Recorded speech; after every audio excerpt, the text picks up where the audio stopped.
Hello everybody, कैसे हो आप? आई होप सब कुछ अच्छा चल रहा होगा। आपके लिए लेके आ चुके हैं फिल्म एम्पर का एपिसोड नंबर 213। ये एपिसोड भी एकदम मौसम होने वाला है। उम्मीद करता हूँ आपने पिछले पार्ट को देख लिया होगा, क्योंकि अगर उसे नहीं देखा है तो आपने काफी खतरनाक लेवल की फाइट मिस कर दी है। इससे पहले हम रिकैप शुरू करें। अगर आप ओरिजिनल बीडीटीएच नोवेल की स्टोरी जानना चाहते हो, जिसमें मालूम पड़ता है कि जैन किस तरीके से 2 गॉड में ब्रेक थ्रू करता है, तो आप चेकआउट कर सकते हो हमारी बीडीटीएच नोवेल की प्लेलिस्ट, जो आपको डिस्क्रिप्शन में मिल जाएगी।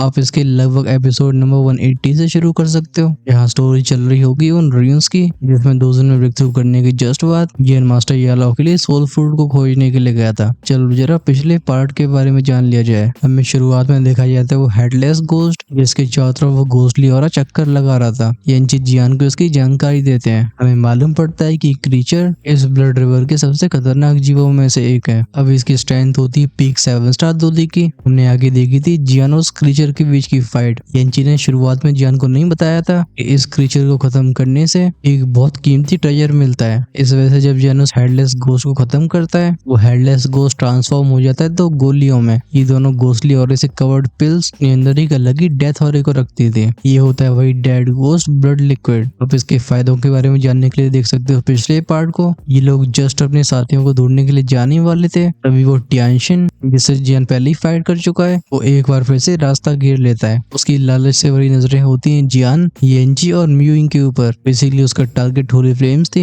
आगे जो इन दोनों के बीच की बैटल हुई थी, जिसमें एंड में जाके टियानशिन पूरी तरह से एक इविल एंटिटी में बदल गया होता है। ये फाइट सच में एपिक रही थी। जियान ने इसे कैसे खत्म किया होता है, आप डेफिनेटली इस मोमेंट को मिस नहीं करना चाहोगे। चलो हम आगे की स्टोरी यहीं से शुरू करते हैं। जब जियान ने उस इविल टियानशिन को पूरी तरह से जला के राख कर दिया था, पीछे खड़े शाओई, म्यूइंग और येंची ये सब भी रिलीफ फील करते हैं। फिर एक दूसरे को देख के हंसने लगे थे। बिना हेजिटेशन के होली फ्लेम क्रिस्टल को वापस अब्सॉर्ब करके म्यूइंग आसमान से नीचे आती है। हालांकि अब तक सबको ये पता होता है कि वो टियानशिन ज्वाले रॉयल फैमिली के 4 हेवली किंग्स में से एक था, लेकिन पिछली बैटल को देख के लगता है येंची को कुछ और समझ में आ गया था। वो कहते हैं वो लड़का, अगर मैं गलत नहीं हूँ तो गॉरफिंड किंग के 4 अपोस्टल्स में से एक है, मतलब गॉरफिंड के 4 मोहरे। जियान इन शब्दों को दोबारा रिपीट करता है। वो इसके बारे में कंफ्यूज था। हालांकि वो जानता था कि टियानशिन की बॉडी को पोजेस करने वाला एक पावरफुल ब्लड डीमन होगा, लेकिन तब भी उसकी विल रेस की जानकारी बहुत लिमिटेड होती है। येंची कहते हैं मैं तुम्हें न जानने के लिए ब्लेम नहीं कर सकता हूँ। जब मुझे ज्वाले रॉयल फैमिली ने कैप्चर किया था, मुझे लगता है उसमें इस गॉरफिंड का ही हाथ था। जियान सीरियस एक्सप्रेशन के साथ बोलता है गॉरफिंड क्लैन आखिर कितना पावरफुल है। वो एक्चुअली में अब तक कई इविल रेस के पावर हाउस का सामना कर चुका है। अगर उसे मौका मिलता है तो वो उस पूरी प्रजाति को खत्म करने से हेजिटेट नहीं करेगा। येंची एक्सप्लेन करते हैं गॉरफिंड्स ये एलियन इविल रेस के पावर हाउसेस में बीच में आते हैं। इनका लीडर जो गॉरफिंड पैट्रियार्क है, वो सबसे स्ट्रॉन्गेस्ट है। ऑफ कोर्स इसकी पावर है 200 लेवल की, और उसके नीचे होते हैं 2 एनवॉय। ये दोनों पीक 2 एम्पर लेवल की स्ट्रेंथ को रखते हैं, और उनसे भी नीचे आते हैं वो 4 अपोस्टल्स। ये 8 स्टार से 9 स्टार 2 एम्पर लेवल की स्ट्रेंथ को रखते हैं। जियान नोट करके बोलता है ओ, इस तरीके से सोचा जाए तो मैंने उन 4 अपोस्टल्स में से एक को पहले ही खत्म कर दिया। और हाँ, अभी तो उस गॉरफिंड के लेफ्ट और राइट एनवॉय भी बचे हुए हैं। अब इस गॉरफिंड क्लैन की स्ट्रेंथ मेरे दिमाग में थोड़ी साफ हो रही है। अगर मैं इसके बारे में ध्यान से सोचता हूँ, तो जब मैंने इस होली फ्लेम को हासिल किया था, तब मेरे हाथों से गॉरफिंड के 2 एनवॉयज में से एक की जान भी जा चुकी है। ये सुन के येंची का एक्सप्रेशन चेंज हो जाते हैं। वो कहते हैं क्या तुमने गॉरफिंड के एक एनवॉय को खत्म कर दिया? येंची जो कि खुद एलियन इविल से कई बार फाइट कर चुके थे, उन्हें उस टेरिफाइंग पावर का अच्छे से अंदाजा होता है। इस वजह से जियान का ये कहना ये उन्हें स्टन कर देता है। म्यूइंग पूछती क्या तुम उसी ब्लड फिend की बात कर रहे हो जिसे फायर टियानशिन सप्रेस कर रही थी? ऑफ कोर्स ये डेजर्ट माउंटेन की बात होती है। जियान बोलता है एग्जैक्टली। येंची भी अभी रिकवर हो चुके थे। वो जियान की तारीफ करते हैं, तुम सच में सरप्राइज से भरे हुए हो। और राइट, चलो हम स्टेप बाय स्टेप आगे बढ़ते हैं। अभी हमारी प्रायोरिटी सबसे पहले उस जगह पे जाने की है। जियान पूछता है उस जगह पे? येंची बताते हैं ब्लड रिवर पॉन्ड। वो एक खास किस्म की जगह है। वो ब्लड रिवर पॉन्ड मेरे शरीर की गहरी चोटों को भी भर सकता है। एट द सेम टाइम उसके अंदर कुछ ऐसी मिस्टीरियस प्रॉपर्टीज हैं, जिन्हें अगर तुम उस डेड ब्लड घोस्ट लिक्विड से मिलाते हो तो तुम्हारी बॉडी को टेम्पर कर देगा। ऐसा होने पे तुम्हारे पास होगी डेथ की पावर। बेसिकली यहाँ पे बात हो रही थी एक तीर से 2 निशाने की।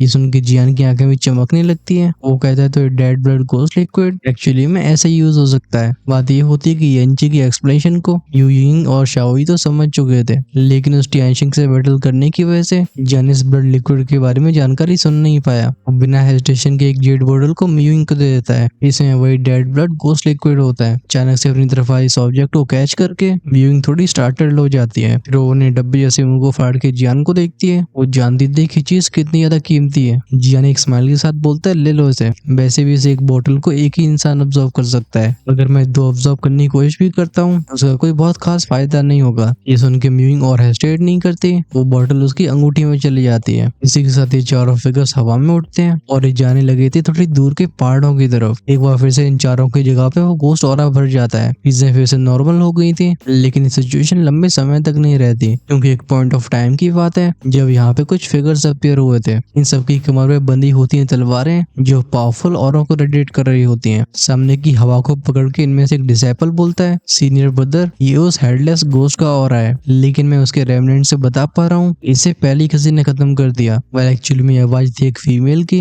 अगर जियान यहाँ मौजूद होता तो वो इन दोनों को जरूर रिकॉग्नाइज कर लेता। ये थे 10,000 सोर्ड्स एक्ट के सोंगयू और होंग चियान। दोनों पहली 7 स्टार दोदी की मिड स्टेज तक पहुंच गए थे, लेकिन इनका ग्रुप लीडर और भी स्ट्रॉन्ग होता है। इस ग्रुप लीडर की स्ट्रेंथ होती है 7 स्टार दोदी पीक की। वो भॉइस से कोड के बोलता है ओरिजिनली मुझे लग रहा था कि मैंने उस हेडलेस गोस्ट को पहले ढूंढा है। हाँ लगता है हम लेट हो गए। अगर उसे खत्म करने वाले हम होते तो वो डेड ब्लड गोस्ट लिक्विड तुम दोनों के लिए बहुत फायदेमंद होता। मैंने वो सोचा नहीं था कि मुझसे पहले से कोई और ले लेगा। आई वंडर वो कौन इतना लकी है जिसके हाथ में प्रीशियस ट्रेजर लगा है। वो कहता है क्योंकि हमारे लिए यहाँ पे और कुछ नहीं बचा, चलो हम किसी और लोकेशन पे चलते हैं। इस ऑर्डर को मानते हुए पीछे खड़े डिसाइपल्स अपने लीडर को फॉलो करने लगे थे। ये सब जस्ट गायब हुए होते हैं तभी पेड़ की एक परछाई में से हम एक eerie आवाज सुनते हैं। वो आवाज कहती हाँ तो ये 10,000 सोर्ड्स एक्ट का वो सोर्ड फैनेटिक था। इसी पर इस बंदे के कान में जाती है जूशिंग की आवाजें। वो 10,000 सोर्ड्स एक्ट का ग्रुप वापस लौट आया था। वो लीडर हम करके बोलता है मुझे लग ही रहा था कि हमारे कोई जासूसी कर रहा है। तो ज़्वाले रॉयल फैमिली के 3 हेवली किंग्स हैं। फाइनली शेडोज में से 3 फिगर बाहर आए थे। वो आगे चल रहा फिगर हंस के बोलता है ही जियानचिन हमें मिली हुई काफी समय हो गया है। भले ही वो हंस के बोलने की कोशिश कर रहा हूँ, लेकिन उसकी आंखें एकदम किलिंग इंटेंस से भरी होती हैं। वो कहता है तुम्हारे दिए गए ह्यूमिलेशन को मैं कभी भूल नहीं सकता हूँ। इसका जवाब देने वाला होता है जियानशिंग। वो कोड स्नॉट यानी हम्प करके बोलता है तेरी ऐसे कायर की कहने की हिम्मत कैसे हो गई? अगर तू मुझे 10 बार भी चैलेंज करता है तब भी आउटकम बदलने वाला नहीं है, मतलब तब भी वो हारेगा। 10,000 सोर्ड सेक्ट का जियानशिन अपने सोर्ड इंटेंट में एक अलग लेवल पे पहुंच चुका था। उसकी सोर्ड मास्टरी के टैलेंट को बस सोंगयू ही टक्कर दे सकता था, लेकिन क्योंकि सोंगयू एक नया डिसाइपल होता है उसका कल्टिवेशन थोड़ा पीछे था। ज़्वाले रॉयल फैमिली के इस ग्रुप का लीडर होता है जोंग टियान। वो कहता है टियान होंग तुम इस बंदे का ध्यान रखो। टियान होंग तुरंत ही नोट करके आगे बढ़ा था। बूम के साउंड के साथ उसका ऑरा इरप्ट हुआ था। ये देख के जियानशिंग अपने ग्रुप को तुरंत ही वार्न करता है। वो बोलता है ध्यान से इन ज़्वाले रॉयल फैमिली की हेवली किंग्स को हल्के में नहीं लिया जा सकता, क्योंकि यहाँ पे नेमिंग का थोड़ा इशू होने वाला है, क्योंकि ऑर्थर ने इन तीनों हेवली किंग्स के नाम पे खिचड़ी बना के रखी है। वो कभी हेवली किंग्स के लीडर को जोंग टियान बोल रहा है तो कभी टियान होंग। चलो तब भी तुम्हारा भाई से एक्सप्लेन करने की कोशिश करेगा। ऑफ कोर्स आपको भी कोऑपरेट करना होगा। हम वापस से स्टोरी में लौटते हैं। 10,000 सोर्ड सेक्ट के ग्रुप का लीडर जियानशिंग अपने जूनियर ब्रदर से बोलता है इन हेवली किंग्स का leader Jong Tian 8 star 2 emperor के अर्ली स्टेज लेवल पहुंच चुका है। उसके पास बस इतना ही कहने का मौका था, क्योंकि पास आ चुका था वो टियान होंग जिसे हमला करने भेजा होता है जोंग टियान ने।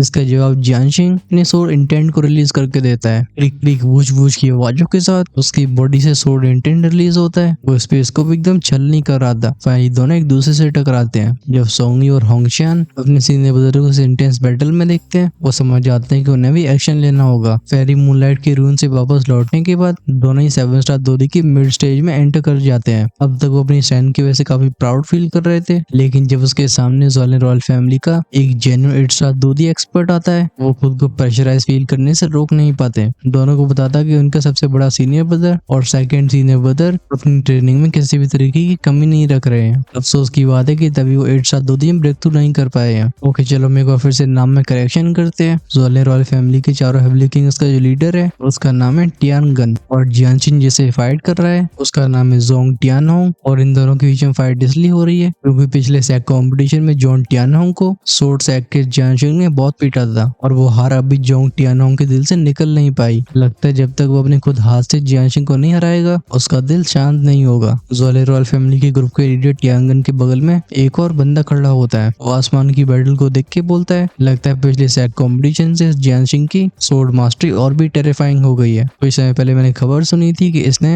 अपनी पीक 7 स्टार दोदी की स्ट्रेंथ के साथ एक अर्ली स्टेज 8 स्टार दोदी को भी हरा दिया था। ये सुन के चारों हेवली किंग्स का लीडर टियान गन अपने सर को हिलाता है। वो बोलता है हाँ भले ही थर्ड ब्रदर की स्ट्रेंथ भी पीक 7 स्टार दो दी की हो, जियानशिंग तब भी उनसे स्ट्रॉन्ग है। और जब तक थर्ड ब्रदर को उस चीज का इस्तेमाल नहीं करना पड़ता, नजारा ऊपर की तरफ जाता है। क्लैंक बूम की आवाज के साथ वो जोंग टियानोंग पीछे के पेड़ से टकराया था। सोर्ड सेक का जियानशिंग जिसके हाथ में सेलेशियल सोर्ड होती है, वो काम आवाज में कहता है, टियानोंग तुम मेरे अब भी मैच नहीं हो, मैं तुम्हें एक और मौका देता हूँ, वापस चले जाओ। इन दोनों की इस टकरावट के बाद बात साफ हो गई थी, इस युद्ध का विजेता कौन है। वो जोंग टियानोंग भी जानता था कि वो जियानशिंग का मैच नहीं है, लेकिन उसके दिल में जो गहरी नफरत होती है वो उसे हार नहीं मानने देती। वो पेड़ में से बाहर आती हुई गुर्राके बोलता है, जियानशिंग अपनी बकवास बंद करो। फिर वो हैंडसीज को चेंज करके बोलता है, ये लो। अटैक का नाम होता है स्पिरिट ऑफ होंगटियान। उसके शरीर में से ब्रिलियंट लाइफ एनर्जी बाहर आई थी जो इकट्ठी होती है उसके सर के ऊपर। हम काफी जल्दी इसे कोलोसल ईगल को बनते हुए देखते हैं। ये चील पूरी तरह से बनी होती है लाइफ एनर्जी से, स्पेशली इसके वो पहने पहने पंख, ये उस लाइफ फोर्स की वजह से बहुत ब्यूटीफुल लग रहे होते हैं। ऑफ कोर्स ब्यूटीफुल का मतलब ये नहीं है इनके अंदर किसी को खतरा सेंस नहीं होता, बल्कि सोर्ड सेक के कुछ मेंबर्स तो इन्हें देख के एकदम चिल फील कर रहे थे। लेकिन जियानशिंग अपने सिर को हिला के बोलता है, अच्छा तुम्हारी घटिया टेक्निक अब भी मेरे ऊपर काम करेगी, तुम लड़ने के लिए अपने सीनियर ब्रदर को भी बुला लो। ये कहते ही जियानशिंग का ऑरा भी ट्रांसफॉर्म हुआ था। वो टियानहोंग जो कि इस पहने ऑरा के काफी करीब था, सबसे पहले वो प्रभावित हुआ था। उसकी आंखें नैरो होती हैं। इसी पर उसके कान में जियानशिंग की आवाज जाती है। जियानशिंग अपनी सेलेस्टियल स्वॉर्ड को आसमान में उठाता है और आसमान में आकार लिया था एक बहुत बड़ी तलवार ने। ये बिल्कुल जियानशिंग की तलवार जैसी लग रही थी। अटैक का नाम होता है स्वॉर्ड इंटेंट किल। फिर चीची की आवाजों के साथ हवा को चीरते हुए उस टियानहोंग को अपना टारगेट बनाती है। जियानशिंग की ऐसी टेरिफाइंग पावर को देख के वो टियानहोंग बिल्कुल हेजिटेट नहीं करता। तुरंत ही उस फैंटम ईगल जिसका नाम स्पिरिट ऑफ होंगटियान था वो उसे आगे शूट करवा देता है। जब इस नजारे को जॉली रॉयल फैमिली के मेंबर्स देखते हैं, इनके एक्सप्रेशंस ग्रे हो गए थे। और हेवली किंग्स का सेकंड ब्रदर बोलता है, मुझे लगता है थर्ड ब्रदर इस अटैक का सामना नहीं कर सकता। इसके जवाब में टियांगन बस अपने सिर को हिलाता है कि नजरें युद्ध के मैदान से बिल्कुल नहीं हटती। वो बोलता है, बस ध्यान से देखो। इसी मूवमेंट पे बूम बूम बूम के साउंड के साथ वो जायंट ईगल उस तलवार से टकरा गए थे। एंड मोमेंट पे उस ईगल ने अपने मुंह को खोला होता है और वो पकड़ने की कोशिश करती है उस सोर्ड को, लेकिन वो तलवार बिल्कुल डग से मग नहीं होती। जंगल में इसकी चिल्लाने की आवाजें गूंजती हैं। स्पिरिट ऑफ होंगटियान से जुड़े होने की वजह से वो टियानोंग अच्छे से सेंस कर पाता है कि उस जायंट सोर्ड में कैसी पावर छिपी हुई है। जियानशिंग अपनी स्लेशर सोर्ड को आगे करके बोलता है, टियानोंग हार मान लो। इसी पल बैंग की आवाज के साथ वो ऊर्जा से बनी हुई चील पूरी तरह से तबाह हो जाती है। ड्रग के साउंड के साथ टियानोंग के मुंह से खून बाहर आया था और वो अपने पैरों को घसीटते हुए पीछे चला जाता है। भी उस टेरिफाइंग सोर्ड का ऑरा कम नहीं हुआ था और वो टियानोंग की तरफ आगे झुकती है। अपनी टेक्निक की टूटने की वजह से उस टियानोंग को खतरनाक बैकलैश का सामना करना पड़ा था। हम उसकी आंखों में पागलपन को भरते हुए देखते हैं। वो धाड़ के बोलता है, डैम इट जियानशिंग, तुमने मुझे फोर्स कर दिया है। जब वो सोर्ड ऑरा उसके 100 मीटर के दायरे में आया था, तभी टियानोंग की बॉडी से एक सिनिस्टर एनर्जी राइज होना शुरू हो जाती है। खासकर टियानोंग को देख के ऐसा बिल्कुल नहीं लगता कि वो इस अटैक से बचने की कोशिश कर रहा है। इस बंदे के ऑरे में से बदलाव को देख के जियानशिंग भौं से गोड़ के बोलता है, कर क्या रहा है। पहले वो टियानोंग अपनी नजरों को ऊपर करता है और हम उसके पीछे 2 आंखें देख सकते हैं। ऐसा लगता है स्पेस में से कोई चीज बाहर आने वाली हो, लेकिन इसी पल टियानोंग के कंधे पे एक और हाथ रखा जाता है। सुनाई देती एक आवाज कहती है, हार हार होती है। इसी के साथ ऐसा सरप्राइजिंग और आता है जिसने टियानोंग की उस इविल एनर्जी को अंदर भेज दिया था। जब टियानोंग पीछे मुड़ के देखता है, उसे दिखाई देता है वो टियांगन। हम तुरंत ही जोंग टियानोंग के चेहरे पे गहरी शर्मिंदगी को आते हुए देखते हैं। साथ में होता है फ्रस्ट्रेशन। वो कहता है, बिग ब्रदर। टियांगन बोलता है, तुम वापस जाओ, तुम्हें अपनी कल्टीवेशन पे और फोकस करना चाहिए। टियानोंग अभी मानने को तैयार नहीं था। वो जियानशिंग की तरफ उंगली करके बोलता है, लेकिन ये बेस्ट है। तभी टियांगन की आंखें पैनी हो जाती हैं। ये देख के वो टियानोंग तुरंत ही चिल फील करने लगा था। हम तुरंत ही उसे भीगी बिल्ली बन के वापस जोले रॉयल फैमिली के खेमे में जाते हुए देखते हैं। पीछे रह गया टियांगन बोलता है, चिंता मत करो, मैं तुम्हारे लिए इसका ध्यान जरूर रखूंगा। जब भी पूरा इंसिडेंट हुआ होता है, हमें मालूम भी नहीं पड़ता है कि अब जियानशिंग की वो सोर्ड जो भयानक मोमेंटम के साथ आगे बढ़ रही थी, उसे तो इनविजिबल हाथ रोक लेते हैं। ये थी टियांगन की 8 स्टार 2 लेवल की पावर। टियांगन भी वापस से अपने ग्रुप में लौट जाता है। वो हल्की आवाज में कहता है, तुम्हारी स्ट्रेंथ अब भी कमजोर है और अगर तुम उस चीज का यहाँ पे इस्तेमाल करते तो हमारे सभी बने बनाए प्लान यहीं खराब हो जाते। अब तक उस जोंग टियानोंग ने भी खुद को थोड़ा शांत कर लिया था। वो हालात को समझ के वो चुपचाप से अपने मुंह को लटका लेता है। तभी उसका सीनियर ब्रदर टियांगन एक ही फ्लैश में सोर्ड सेक के डिसाइपल्स के ऊपर अपीयर हुआ था। वो बोलता है, 10,000 सोर्ड सेक सच में अपनी रेपुटेशन को डिजर्व करता है। उसके चेहरे पे एक अजीब सी स्माइल आ चुकी होती है। इसे देख के जियानशिंग के एक्सप्रेशन सीरियस हो जाते हैं। वो जानता था कि उसका पिछला अटैक जो उस टियानोंग को सीरियसली इंजर्ड करने के लिए काफी था, उसे इस टियांगन ने बड़ी आसानी से रोक लिया था। नीचे खड़े सोंगी, होंगजियन और बाकी के लोग भी इस टियानोंग की ऑरा की वजह से एकदम टेंस हो गए थे। जियानशिंग कोल्ड आवाज में कहता है, टियांगन तुम्हें क्या चाहिए। ये सुन के उस टियांगन की चेहरे की स्माइल और गहरी हो जाती है। वो बोलता है, कुछ खास खास नहीं, क्योंकि तुम दोनों पुराने राइवल्स हो। मैं तुम्हें दो विकल्प दे रहा हूँ। पहली चॉइस है अपने घुटने टेक के यांग होंग से माफी मांगो, फिर इस सेक्ट कॉम्पिटिशन से चुपचाप बाहर हो जाओ। नहीं तो तुम्हारे पास दूसरी चॉइस भी है, वो ये है कि मैं तुम्हारी कल्टीवेशन को डिस्ट्रॉय करके तुम्हें ब्लड रिवर में खुद फेंक दूंगा। तो बताओ तुम क्या चुनोगे? ये कहते टियांगन के पैरों से लेके उसके 50 मीटर के दायरे का स्पेस ट्रैम्बल होने लगा था। इस जगह को लाइफ फोर्स ढकने लगती है, जिसमें डेथ एनर्जी के छोटे छोटे धागे भी मौजूद थे। जब जियांशिंग इस ओवरवेलमिंग सप्रेशन को फील करता है, उसके एक्सप्रेशन बहुत डार्क हो गए थे। टियांगन के इस ऑरी को सेंस करके उसे मालूम पड़ चुका होता है कि ये सिर्फ 8 स्टार दोदी की अर्ली स्टेज तक नहीं पहुंचा है, बल्कि इसने 8 स्टार दो एम्पर की डेथ रेवोल्यूशन भी पार कर ली है। इस पल ऑथर को फिनाइल पीने की वजह से दौड़े आते हैं और वो ऐसे इंटेंस सीन के बीच में से ही हमारे फोकस को शिफ्ट कर देता है। ऑफ कोर्स ये ब्लड रिवर की जगह होती है। अब तक जियांग के ग्रुप ने चलना बंद नहीं किया होता। शाओही पूछता है ये रास्ता कभी खत्म भी होगा या हम ऐसे ही चलते रहेंगे? ये सुन के यांची अपने सिर को हिलाते हैं। वो कहते हैं ब्लड रिवर की वो जगह एक रिमोट एरिया में, अगर यहाँ पे इतने सारे डिसाइपल्स इकट्ठे नहीं कूदे होते तो हमें ब्लड रिवर को एंजॉय करने का मौका भी नहीं मिलता। शाओही ये सुन के अपनी दांती मीस लेता है, लेकिन ब्लड रिवर की कोई जानकारी न होने की वजह से उसे यांची की बात माननी पड़ती है। अपने छोटे भाई के चेहरे पे ऐसी फ्रस्ट्रेशन को देख के जियान कहता है ठीक है हम थोड़ा ब्रेक ले लेते हैं। पिछले कई दिनों से इन लोगों ने चलना बंद नहीं किया होता है। जैन भी सेंस कर पाता है कि अब वो और भी खतरनाक एरिया में एंटर कर चुका है। हालांकि एनजी को रहस्यमयी तालाब की लोकेशन अच्छे से पता होती है, वो फालतू में औरों के ध्यान को आकर्षित नहीं करना चाहते थे। इस वजह से चुनते हैं सबसे प्रिमिटिव मेथड, यानी कि जमीन पे चलना, जिससे नेचुरली इनकी प्रोग्रेस स्लो होती है। जमीन पे बैठ चुका जियान को सोच के बोलता है सीनियर क्या इस ब्लड रिवर के अंदर कोई रास्ता है जिससे हम और जानकारी हासिल कर सके? एनजी भौं से कोड के पूछते हैं जानकारी वो तुम्हें क्यों चाहिए? ऑफ कोर्स जियान इसका रिप्लाई तुरंत देता है। वो कहता है क्यों चाहिए? हम सब जानते हैं कि दुश्मन को अच्छे से जानने से युद्ध और भी आसान हो जाता है, और अभी हमारे सबसे बड़े दुश्मन ज्वाले रॉयल फैमिली के लोग हैं। उनके बारे में जितना ज्यादा जान सकते हैं हमारे लिए उतना ही बेटर होगा। एनजी फाइनली नोट करके बोलते हैं बस इतनी सी बात। वो तुरंत ही जियान की तरफ एक चीज को फेंक देते हैं। एक मुट्ठी के बराबर क्रिस्टल था और इसके सॉफ्ट टेक्सचर को फील करके जियान बता पाता है कि एक वैल्यूएबल चीज है। वो पूछता है क्या है चीज? वो कहते हैं यह इन्फॉर्मेशन बॉल और इसे फोनोलॉजी के मास्टर ने डेवलप किया था। तुम इसे साफ शब्दों में पूछ सकते हो कि तुम्हें क्या जानना है, फिर ये उसे जुड़ी जानकारी दिखाएगी। लेकिन याद रखना ये इन्फॉर्मेशन बस ब्लड रिवर के अंदर की होनी चाहिए। अगर तुम ज़ोले रॉयल फैमिली की उन 3 हेवली किंग्स की सीक्रेट टेक्निक्स के बारे में जानना चाहते हो तो तुम्हारे एफर्ट्स खराब होने वाले हैं। हालांकि उसने इन चीजों के बारे में सुना होता है, लेकिन वो अपनी आंखों से इसे पहली बार देख रहा था। उस इन्फॉर्मेशन क्रिस्टल को दोनों हाथों से पकड़ के जियान कहता है ज़ोले रॉयल फैमिली। ऐसे वर्ड्स उसके मुंह से बाहर आए थे। उस क्रिस्टल में से सफेद रोशनी निकलने लगती है। इनके सामने अपीयर होती है वो साफ इमेज। जब चारों लोग उस इमेज को देखते हैं जो क्रिस्टल के ऊपर फ्लोट कर रही थी,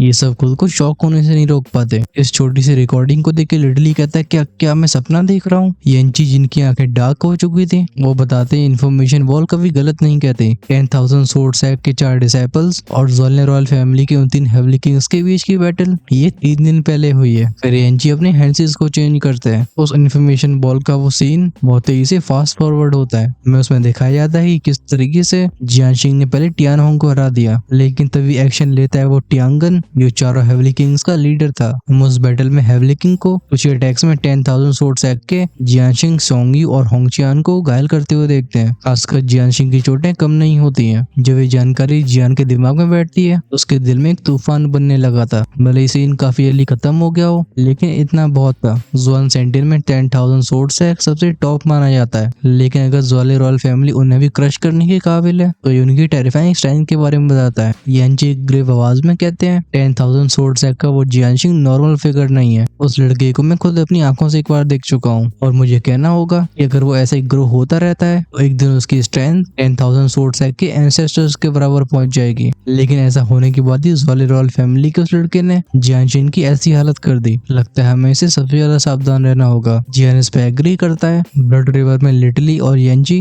दोनों की स्ट्रेंथ को एक साथ दोदी पे सप्रेस कर दिया गया था। अगर वो ऐसे माहौल में किसी पावरफुल एनिमी का सामना करते हैं तो ये दोनों भी बड़े खतरे में आ सकते हैं। जियान बोलता है चाहे कुछ भी हो वो इस बार जिंदा नहीं जा पाएंगे। चलो हम ब्लड रिवर पॉइंट पे फोकस करते हैं। येंची भी नोट करके बोलते हैं हाँ तुम्हारे हाथ में जो डेड ब्लड गोस्ट लिक्विड है उसका इस्तेमाल करने के बाद तुम्हारे पास वो स्ट्रेंथ होगी कि तुम ऐसे एक्सपर्ट से भी फाइट कर पाओगे। इसी के साथ जियान का ग्रुप फिर से अपने कदम आगे बढ़ाने लगता है। इनके साथ बाकी के सेक्ट्स भी बहुत बड़े बदलाव से गुजर रहे थे। सीन एक बार फिर से चेंज होता है। एक बहुत ही ढले हुए से पेड़ के सहारे हम सोंगयू को अपने सीनियर ब्रदर जियांशिंग को संभालते हुए देखते हैं। वो पूछते हैं सीनियर ब्रदर क्या आप ठीक ठीक हो? अभी जियान सिंह के चेहरे के रंग उठ चुके होते हैं। वो दांती मीज के पेड़ के सहारे बैठ के बोलते हैं, हाँ मैं ठीक हूँ, लेकिन इतना बोलने की वजह से ही उसे खांसी आने लगी थी। सोर्स एक्ट में जियान वुहेन जो कि सीनियर सेकंड ब्रदर होता है, वही फ्रस्ट्रेशन की वजह से उसने अपने हाथों को क्लेंच कर लिया होता है। हालत उसकी भी खराब थी। वो कहता है आखिर ज्वाले रॉयल फैमिली है किसके पीछे? हम 10,000 सोर्ड्स एक्ट ने उनके साथ कोई बड़ी दुश्मनी नहीं करी, लेकिन फिर वो हमारे ऊपर इस तरीके से हमला कैसे कर सकते हैं? वन जेनवन यानी कि 10,000 सोर्ड्स एक्ट के 4 डिसाइपल्स में जियान सिंह, जियान वुहेन और सोंग यू को सबसे गहरी चोटें आई होती हैं। वहीं पे होंगचैन थोड़ा पीछे रहने की वजह से खुद को संभाल पाई होती है।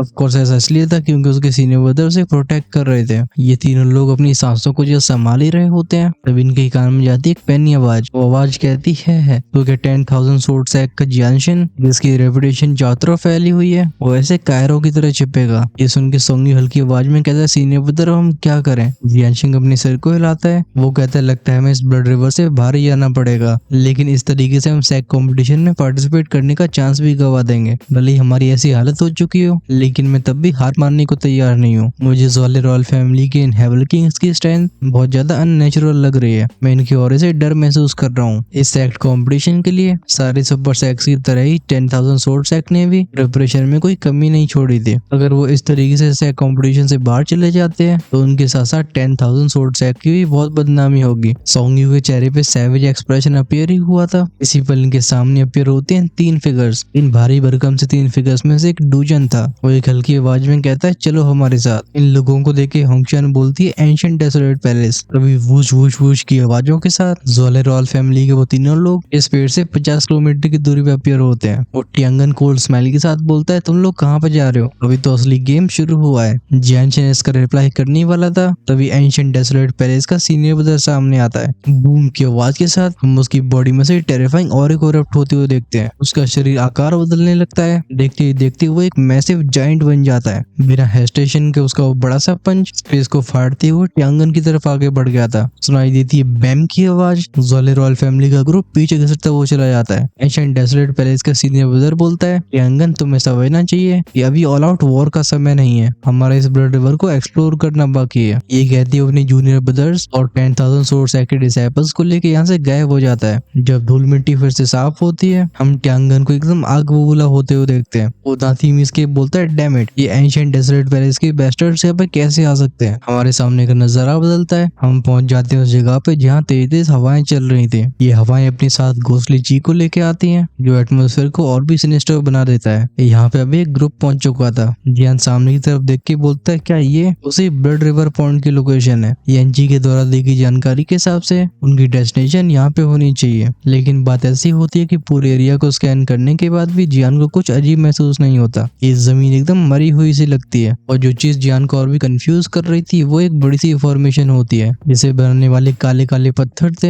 एनजी चारों तरफ देखते हुए बोलते हैं, मुझे याद है कि वो ब्लड रिवर पॉइंट यहीं पे था। इसके बारे में मैं गलती नहीं कर सकता हूँ। उन्हें इस जगह पे आए हुए कई सालें हो चुकी थी, लेकिन यादें उनके दिमाग में अब भी ताजा होती हैं। शाओई पूछता है, क्या वो तालाब और कहीं चला गया? एनजी अपने सिर को हिलाते हैं। वो कहते हैं, ब्लड रिवर पॉइंट कोई ऐसी चीज नहीं है जिसे इतनी आसानी से मूव किया जा सके। ये एक बार अपीयर होने के बाद उसी जगह पर रहता है। तो जियान पूछता है, हुआ क्या है? वो अपने हाथ को आगे बढ़ा के अपनी पावरफुल सोल परसेप्शन को फैलाता है। कुछ पलों के बाद उसके एक्सप्रेशन चेंज हुए थे। उसे जमीन से कुछ अजीब महसूस होता है। बिना हेजिटेशन के जियान आगे की तरफ इशारा करता है। एनजी बोलते हैं, ध्यान से, मेरे समय पे एक पीक 7 स्टार 2 लेवल का बीस्ट इस जगह को गार्ड कर रहा था। मुझे लगता है वह और स्ट्रॉन्ग हो चुका होगा। म्यूइंग, शाओई, जियान नोट करते हैं। इनके शरीर पे बन जाती है फ्लेम की एक लेयर जो उस घोंसले औरे को दूर रख रही थी। ये लोग शांति से कुछ और समय तक यहीं खड़े रहे थे क्योंकि अब कोई डिसीजन लेना था। फाइनली जियान कहता है, ठीक है मैं आगे जा रहा हूँ, तुम लोग यहीं पे रहो। इसमें म्यूइंग भी बोलती है, मैं भी आ रही हूँ। जियान इस लड़की को रिजेक्ट करने वाला था। वो कहता है, ये बहुत डेंजरस है, मुझे वहाँ पे अकेले। लेकिन जब वो यिंग की आंखों में उस जिद को देखता है, वो साई करके बोलता है, ठीक है, लेकिन तुम मेरे करीब रहना। म्यूइंग हल्के से नोड करती है और ये दोनों अपने कदमों को आगे बढ़ाने लगते हैं। वो टैप टैप टैप टैप की हल्की आवाजें कुछ समय तक गूंजती रहती हैं, फिर ये शांत हो गई थी। ऐसा इसलिए क्योंकि जियान रुक गया होता है। वो सेंस करता है कि जैसे जैसे उसके कदम आगे बढ़ रहे हैं, ये जगह उसे रिजेक्ट कर रही है। ऐसा लगता है इस फॉर्मेशन के नीचे कोई ऐसी फोर्स मौजूद है जो होली फ्लेम से नफरत करती हो। लेकिन क्योंकि अभी वो सेफ होते हैं, जियान फिर से अपने कदम आगे बढ़ाना शुरू कर देता है। धीरे धीरे की ऐसी जगह पहुंच जाते हैं जहाँ इनके सामने एक छोटी सी खाई थी। ये लंबी सी खाई इतनी छोटी होती है कि इसके उस पार बड़ी आसानी से जाया जा सकता था, लेकिन जो चीज जियान के ध्यान को अपनी तरफ खींचती है वो इस फिशर में से बाहर आने वाला मिस्टीरियस ऑरा होता है। अगर वो इसके ऊपर ध्यान नहीं देता तो इस चीज को बिल्कुल इग्नोर किया जा सकता था। जियान कहता है नीचे कुछ मौजूद है। ये कहते ही पफ के साउंड के साथ एक और फ्लेम का क्लस्टर उसकी उंगली पर पेर हुआ था, जिसे वो छोटे से गैप के बीच में डाल देता है। अचानक से सुनाई देने लगती है बैंग बैंग बैंग की आवाजें और जमीन भी थोड़ी सी थर्राने लगी थी। हम म्यूइंग को जियान के पीछे आते हुए देखते हैं। ऐसा लगता है वो इंटेंस फ्लेम किसी चीज से फाइट कर रही हो। तभी एक और बूम की आवाज के साथ नीचे की जमीन फट गई थी और जो नजारा जियान के सामने आया होता है वो स्टन कर देने वाला था, क्योंकि वो गड्ढा नहीं बल्कि अंडरग्राउंड में जाने का रास्ता था। ऐसा लगता है नीचे एक अलग ही दुनिया मौजूद हो। ये जगह इतनी फैली होती है जहाँ तक देखा जा सकता था और इसके अंदर एक खून जैसा तालाब होता है, जैसे हम अंग्रेजी में बोलेंगे ब्लड कलर पूल। खासकर जो इसका आकार होता है, जियान और म्यूइंग को बहुत चक्का इसी ने किया था। ऊपरी सतह के उस छोटे से गैप से जो नीचे का पोर्शन दिखाई दे रहा था वही हजारों मीटर तक फैला होगा। विजन पूरी चीज को तो इमेजिन भी नहीं कर पा रहा था। इस तालाब की सतह एकदम खून जैसी होती है, बस इसमें वो मेटेलिक सेंट नहीं होता जो महक इंसानों के खून में से आती है। जब तक जियान के पीछे पहुंच गए थे येंची, वो नीचे देख के बोलते हैं ब्लड रिवर पॉन्ड। लास्ट में आया होता है शाओई और जब वो नीचे का नजारा देखता है वो भी चिल फील करता है। येंची बताते हैं इसके लाल रंग के पानी से तुम खुद को भ्रमित मत होने देना। ये ब्लड रिवर पॉइंट एक्चुअली में खून नहीं है। घोस्ट वर्ल्ड और इंसानों के बीच में हुए युद्ध में जो अनगिनत एक्सपर्ट्स मरे थे, ये तालाब उनके एसेंस से बना है और साथ में इसमें घोस्ट वर्ल्ड की स्पिरिट्स भी मिल चुकी हैं। हालांकि इस तालाब का जो एग्जैक्ट नेचर है वो भी रहस्य बना हुआ है। मैं भी इसे पूरी तरह से एक्सप्लेन नहीं कर सकता हूँ, लेकिन एक चीज बिल्कुल पक्की है, ये ब्लड रिवर पॉन्ड अपने अंदर बहुत रेयर प्रॉपर्टीज को रखता है। ये शरीर की चोटों को तो भर ही सकता है, द सेम टाइम ये बॉडी को टेम्पर भी करता है, जिससे वो और भी मजबूत हो जाती है। इस चीज के बारे में क्यूरियस होके हम जियान को इसके ऊपर अपनी सोल स्ट्रेंथ का इस्तेमाल करते हुए देखते हैं, लेकिन जब उसके माथे से बाहर आने वाली ऊर्जा उस तालाब को छूती है, शिश की आवाज के साथ एक मिस्टीरियस फोर्स उसकी सोल पावर को निकल जाती है। वो स्पिरिचुअल स्ट्रेंथ पूरी तरह से खत्म हो गई थी, जैसे इसकी वजूद को भी मिटा दिया गया हो। जियान तुरंत ही अपनी परसेप्शन को वापस लेता है, क्योंकि ये चीज जिसमें हजारों लाखों पावरफुल एक्सपर्ट्स की एनर्जी मौजूद है, उसके सामने जियान चाहे कम पानी भी नहीं है। वो चाहे कितनी भी सोल पावर का इस्तेमाल कर ले, ये पॉइंट सब अब्सॉर्ब कर लेगा। हाउएवर इसी मोमेंट में जियान के दिमाग के अंदर ऐसा लगता है कुछ झंझन आ रहा हो। ये वो अजीब सी फीलिंग होती है जो कह रही थी कि इस ब्लड रिवर पॉइंट की गहराइयों में उसके लिए कुछ बहुत जरूरी मौजूद है। वो फाइनली इसके नीचे जाने का प्लान बनाता है। वो जब इसके बारे में अपनी टीम से कहता है, म्यूइंग तुरंत ही अपने सिर को हिलाती है। वो कहती है नहीं नहीं, तुम नीचे नहीं जा सकते, ये कितना डेंजरस है, क्या तुम इसे देख नहीं पा रहे। इस वक्त जिद बैठने वाला जियान था। वो कहता है हम इतनी मुसीबतों का सामना करने के बाद यहाँ तक पहुंच गए हैं, अब खाली हाथ वापस लौटना, चिंता मत करो, मैं जानता हूँ कि मैं क्या कर रहा हूँ। फिर बिना एक और शब्द को बर्बाद करते हुए उसका फिगर गायब हुआ था। वो सीधा डुबकी मार देता है उस ब्लड रिवर पॉन्ड के अंदर। जैसे वो छपाक वाली आवाज सुनाई दी थी, जैसे हम अंग्रेजी में कहते हैं स्प्लैश, तुरंत ही शांत तालाब जिसमें अब तक कोई एक्टिविटी नहीं होती वो कहीं ना कहीं जागने लगता है। अगर ध्यान से देखा जाए इस तालाब की गहराई में एक फ्लेमिंग शैडो दिखाई दी थी। ये शैडो डार्कनेस से बाहर आई होती है। जहाँ जियान गायब हुआ होता है उधर देखते हुए म्यूइंग बोलती है, उम्मीद करती हूँ कि उसके साथ कुछ गलत नहीं होगा। ऑफ कोर्स यही बाकी के दो लोग भी सोच रहे थे। अभी दोनों लिटरली और येंची एकदम फुल अलर्ट मोड में एंटर कर चुके होते हैं, क्योंकि ये जगह एकदम पब्लिक एरिया है। अगर वो सब इसके अंदर चले जाते हैं जिससे पोजीशन खाली रह जाएगी तो और लोग यहाँ पे आके जाल बिछा सकते हैं। और येंची नहीं चाहते थे कि उनका किया कराया सब पानी मिल जाए। इन्हें इंतजार था जियान के वापस लौटने का। चलो हम भी इनकी टेंशन नहीं बढ़ाते हैं, वरना मालूम पड़ा येंची ने हमारे ऊपर ही हमला कर दिया। नेक्स्ट एपिसोड में हम सबसे पहले जियान की जर्नी के ऊपर फोकस करेंगे। उसका इंतजार कर रहे हैं कौन कौन से सरप्राइजेस, मुझे लगता है उसके बारे में जानने के लिए आप सब भी इंटरेस्टेड हो गए। नेक्स्ट एपिसोड के एंड में जियान 7 स्टार दोदी के मिडिल स्टेज में ब्रेक थ्रू करने वाला है। आई गेस ये ब्लड पूल 2 एपिसोड लेगा, सो ब्रेस योरसेल्फ, क्योंकि ऑनेस्टली मैं काफी एक्साइटमेंट फील कर रहा हूँ। अगर आपसे नेक्स्ट एपिसोड का वेट नहीं हो रहा है तो फटाफट से हेल गार्डन के प्रीमियम मेंबर बन जाओ। ये ज्वाइन का बटन मिलेगा चैनल के होम पेज और सब्सक्राइब के साइड में, जिससे आप कल रिलीज होने वाले एपिसोड्स को आज की शाम को ही देख पाओगे। और अगर आपका ऐसे ही पेट नहीं भरता है और रहना चाहते हो 2 या 3 एपिसोड आगे, तो अपग्रेड कर सकते हो इमोर्टल एम्पर या उससे ऊपर, क्योंकि हम इमोर्टल गॉड से ऊपर वाले मेंबर्स के लिए भी तीसरे एक्स्ट्रा एपिसोड को भी प्रोवाइड कर रहे हैं। इसी के साथ हम करते हैं इस वीडियो को यहीं पे क्लोज। अगर आपके दिमाग में इस एक्सप्लेनेशन से लेके कोई सवाल या आप मेरी तारीफ करना चाहते हो तो कमेंट सेक्शन का इस्तेमाल जरूर करना, मुझे आपका कमेंट पढ़ने में काफी अच्छा लगेगा। Until then, stay safe, tata, bye bye.